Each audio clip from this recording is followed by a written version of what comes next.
A Rural de Natal FM apresenta Naquele que me fortalece, com o arcebispo metropolitano de Natal, Dom João Santos Cardoso. Filho amado, vocacionado ao pastoreio, foste chamado. Naquele que me fortalece. Cumprimento a você que me segue através da Rádio Rural de Natal, a rádio da família. Te fortalece, também te ama. E a Deus, através da Virgem Maria, dirijamos a nossa oração. Ave do mar estrela, bendita Mãe de Deus, fecunda e sempre virgem, portal feliz dos céus. Ouvindo aquele ave do anjo Gabriel, mudando de Eva o nome, trazei-nos paz do céu.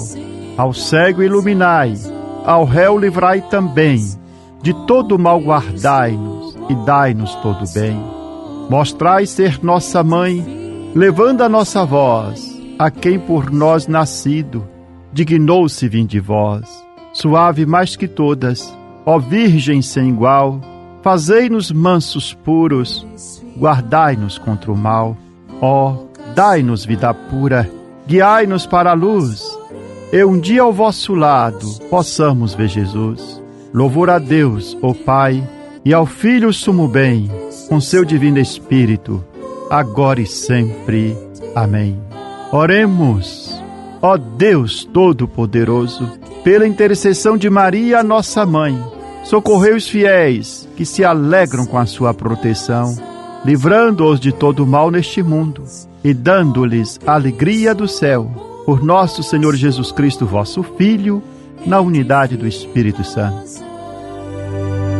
Proclamação do Evangelho, com Dom João Santos Cardoso.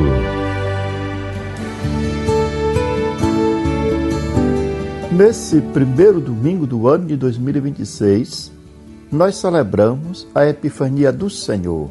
E o Evangelho que é proclamado em nossas liturgias é o de São Mateus, o capítulo 2, o versículo de 1 a 12. Assim narra o evangelista. Tendo nascido Jesus na cidade de Belém, na Judéia, no tempo do rei Herodes, eis que alguns magos do Oriente chegaram a Jerusalém perguntando: onde está o rei dos judeus, que acaba de nascer? Nós vimos a sua estrela no Oriente e viemos adorá-lo. Ao saber disso, o rei Herodes ficou perturbado, assim como toda a cidade de Jerusalém. Reunindo todos os sumos sacerdotes e os mestres da lei, perguntava-lhes onde o Messias deveria nascer. Eles responderam: em Belém, na Judéia, pois assim foi escrito pelo profeta: e tu, Belém, terra de Judá, de modo algum és a menor entre as principais cidades de Judá, porque de ti sairá um chefe, que vai ser o pastor de Israel, o meu povo. Então Herodes chamou em segredo os magos e procurou saber deles cuidadosamente quando a estrela tinha aparecido. Depois os enviou a Belém dizendo: ide procurar e obter informações exatas sobre o menino, e quando o encontrardes, avisai-me, para que também eu vá adorá-lo. Depois que ouviram o rei, eles partiram, e a estrela que tinham visto no Oriente ia adiante deles, até parar sobre o lugar onde estava o menino. Ao verem de novo a estrela, os magos sentiram uma grande alegria. Quando entraram na casa, viram o menino com Maria, sua mãe. Ajoelharam-se diante dele e o adoraram. Depois abriram seus cofres e lhe ofereceram presentes: ouro, incenso e mirra. Avisados em sonho para não voltarem a Herodes, retornaram para a sua terra, seguindo outro caminho. Palavra da salvação, glória a vós, Senhor.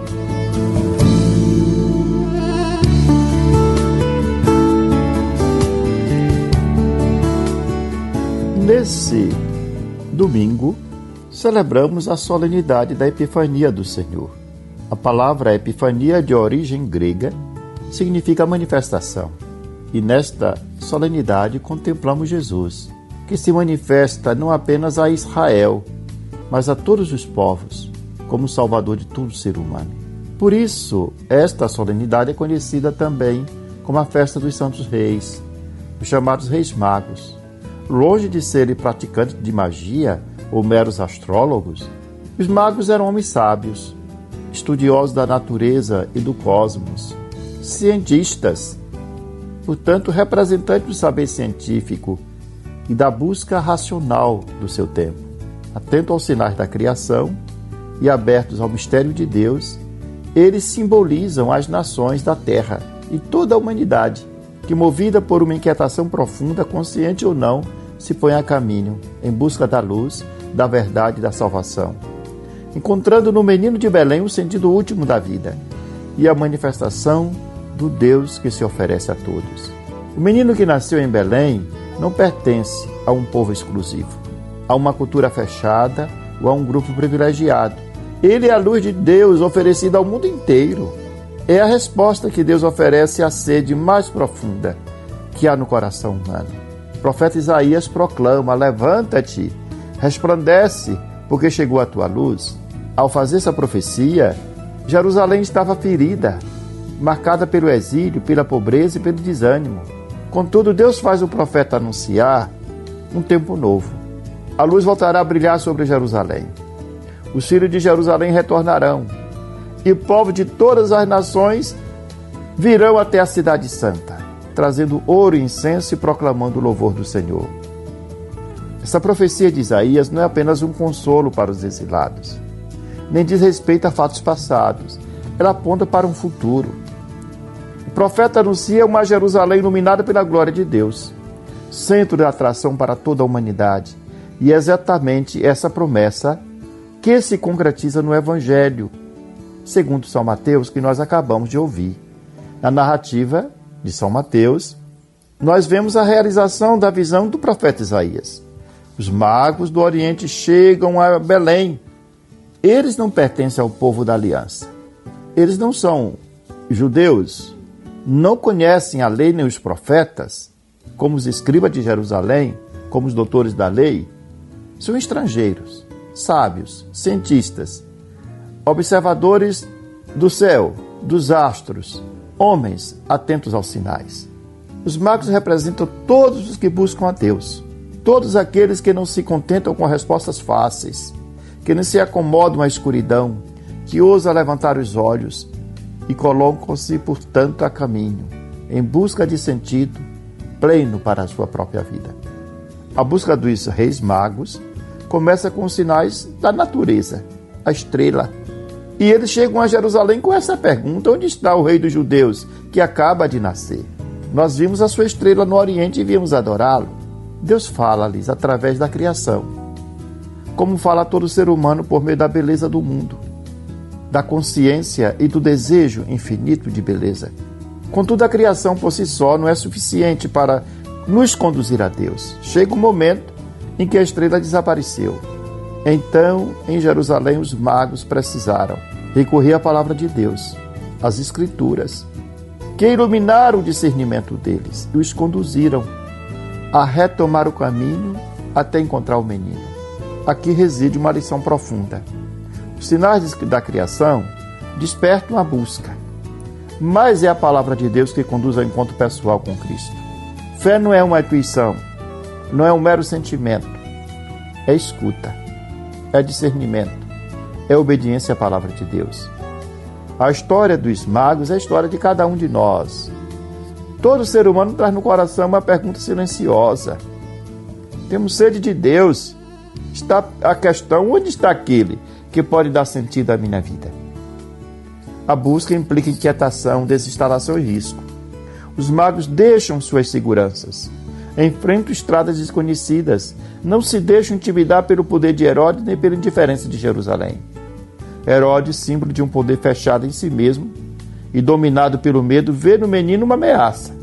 Jerusalém, embora conhecedora das Escrituras, permanece imóvel e indiferente ao nascimento do menino Jesus. Os magos, ao contrário, põem-se a caminho, encontram o menino, enchem-se de alegria e o adoram. E diante do menino Jesus, com Maria, sua mãe, lhe oferecem ouro, incenso e mirra. Ao oferecerem ouro, reconhece Jesus como rei. Também nós somos chamados a oferecer a nosso Senhor o ouro da nossa vida, colocando-o no centro da nossa vida e permitindo que Ele reine sobre as nossas escolhas. Ao oferecer incenso, proclama a divindade do menino. É o símbolo da oração, da adoração e da fé que se eleva a Deus. E ao oferecerem a mirra, anunciam sua humanidade sofredora, prefigurando o mistério da cruz, o dom da entrega e do amor que se doa até o fim.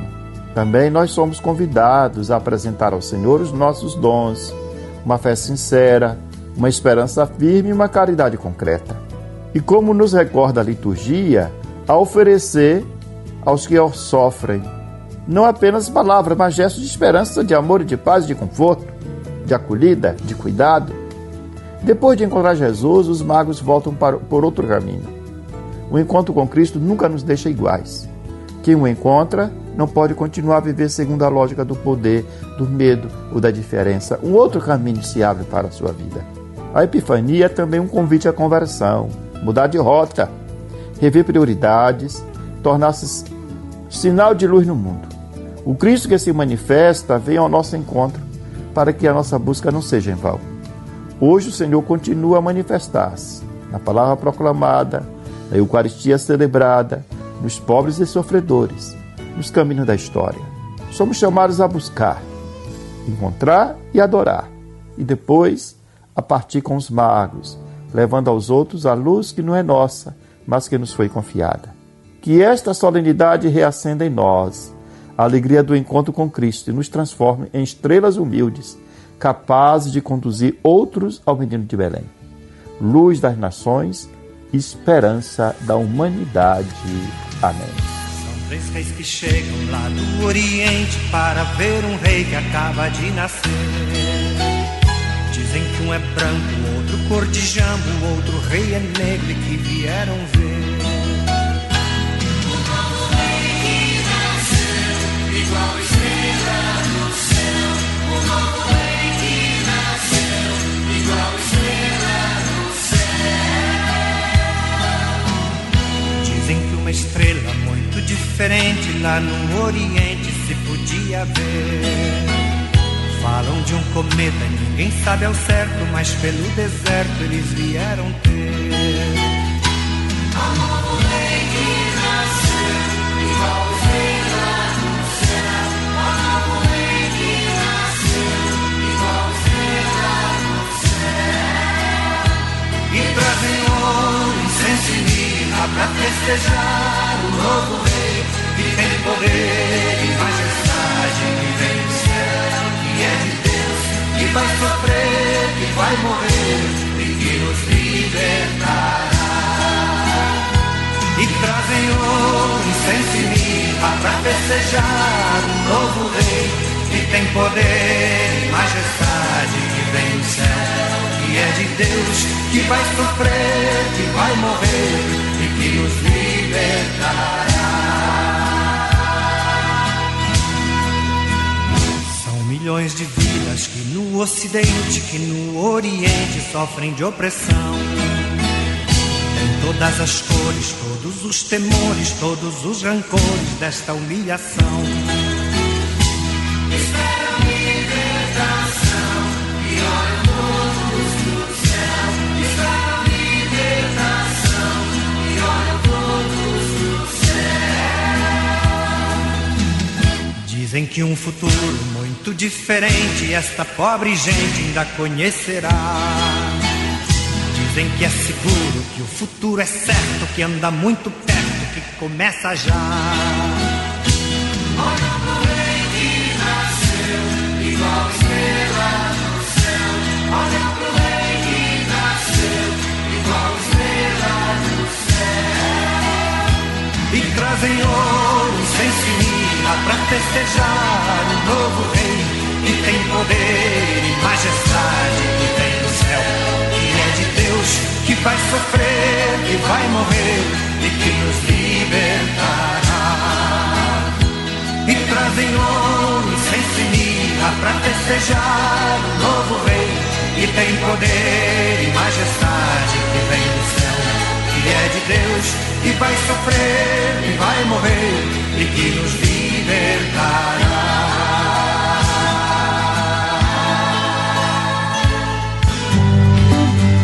Você está ouvindo Naquele que me fortalece, com Dom João Santos Cardoso.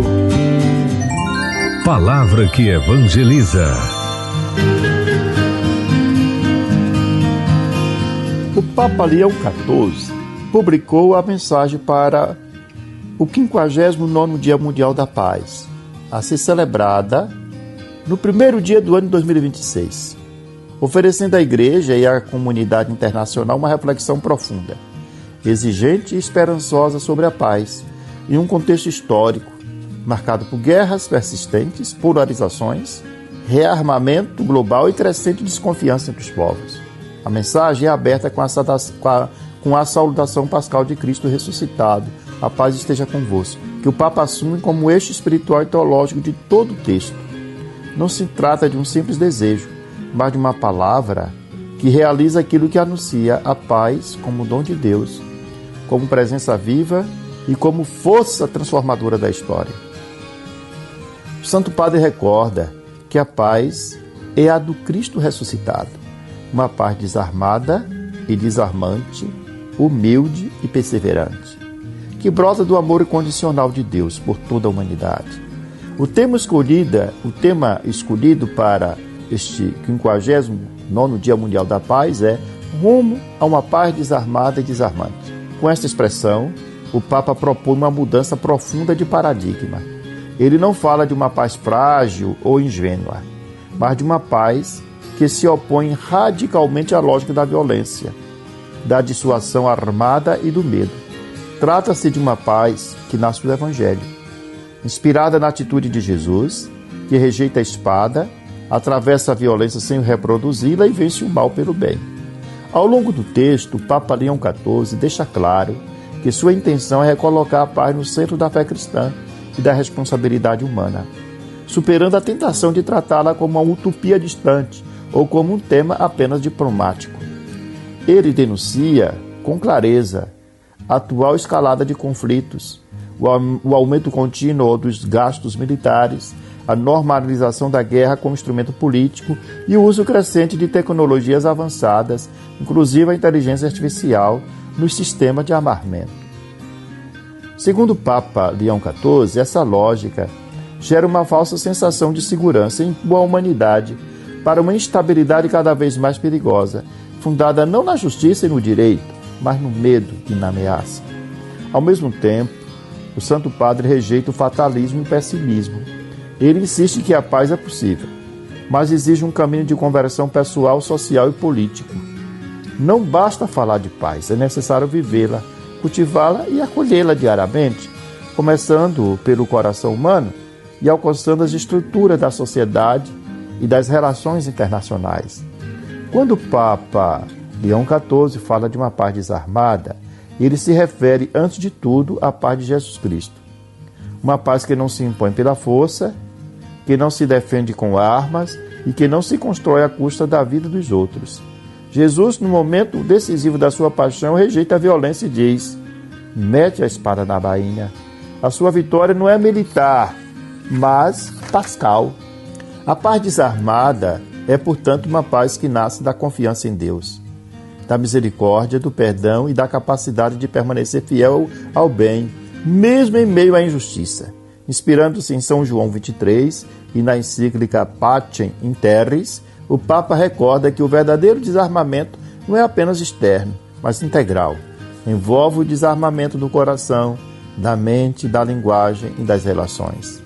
A paz é também desarmante, porque possui uma força própria, a força da bondade, da humildade e da verdade. Ela desarma porque rompe os ciclos de ódio, desmonta a lógica da vingança e abre espaços inesperados de reconciliação. O Papa recorre ao mistério da encarnação para ilustrar essa ideia. Deus se fez criança, vulnerável e indefeso. E é justamente esta fragilidade que revela o poder mais profundo do amor. A paz desarmante não humilha o adversário, não vence inimigos, mas transforma as relações, constrói pontes gera confiança e torna possível o diálogo. Nesse sentido, o Papa Leão XIV insiste na importância da diplomacia, da mediação, do direito internacional, do fortalecimento das instituições multilaterais e do compromisso político responsável. A paz verdadeira não se sustenta no equilíbrio do terror, mas na confiança mútua, na fidelidade aos compromissos assumidos e na justiça que repara e reconcilia. A mensagem para o Dia Mundial da Paz dirige-se explicitamente aos cristãos, às religiões, aos governantes e a todos os homens e mulheres de boa vontade. O Papa exorta as comunidades cristãs a se tornarem casas de paz, lugares onde se aprende a neutralizar a hostilidade por meio do diálogo, da justiça e do perdão. E ele adverte contra o uso da religião para justificar a violência ou o nacionalismo, lembrando que isso constitui uma grave deturpação do nome de Deus. Ao mesmo tempo, convida à oração, à espiritualidade, ao diálogo ecumênico e interreligioso como caminhos concretos de paz, capazes de gerar uma cultura do encontro em meio ao mundo fragmentado. A mensagem do Papa Leão XIV conclui-se com um horizonte bíblico e jubilar, evocando a profecia de Isaías: transformarão as suas espadas em rédeas de arado. O Papa Leão XIV expressa o desejo de que esta reflexão seja um fruto concreto do Jubileu da Esperança, ajudando a humanidade a redescobrir-se peregrina, chamada a caminhar à luz do Senhor, confiando que Deus não abandona a história e continua a oferecer ao mundo uma paz possível, exigente e verdadeira. Assim, a mensagem para o 59º Dia Mundial da Paz não é apenas um texto a ser lido, mas um chamado à conversão, um convite a desarmar o coração, a mente e as estruturas, para que a paz de Cristo possa habitar entre nós e irradiar-se para toda a humanidade. A Rural FM apresenta toda sexta-feira programa Naquele que me fortalece, com Dom João Santos Cardoso, arcebispo metropolitano de Natal. Um programa para o povo de Deus. Rural FM, a rádio da família. 91.9. Aquele que me fortalece é o Senhor. Aquele que me fortalece é o Senhor. Aquele que me fortalece, ó irmãos, por Cristo a missão acontece. Naquele que me fortalece, assim concluímos esse nosso programa com esta oração, que devemos recitá-la todos os dias. Meu Deus, dai-me sempre a alegria de viver. Dai-me força para superar qualquer obstáculo. Não permita que eu me sinta fracassado. Erguei-me quando estiver abatido. Libertai-me quando estiver oprimido. Sustentai-me para que eu não caia em nenhuma tribulação. Que não falhe jamais minha fé em vós. No meio da tempestade, quando tudo parece perdido, minha fé esteja sempre ligada a vós.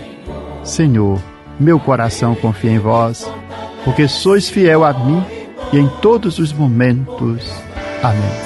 Eu sou o pão que dá vida, o pão para um mundo novo, que nutre, alimenta e sacia o caminhar do meu povo. Seja bendito o nome do Senhor, agora e para sempre. A nossa proteção está no nome do Senhor, que fez o céu e a terra. Que a bênção de Deus Todo-Poderoso, Pai, Filho e Espírito Santo, desça sobre vós e permaneça para sempre. Amém. Aquele que me fortalece é o Senhor. Aquele que me fortalece é o Senhor. Aquele que me fortalece, ó irmãos, por Cristo a missão acontece.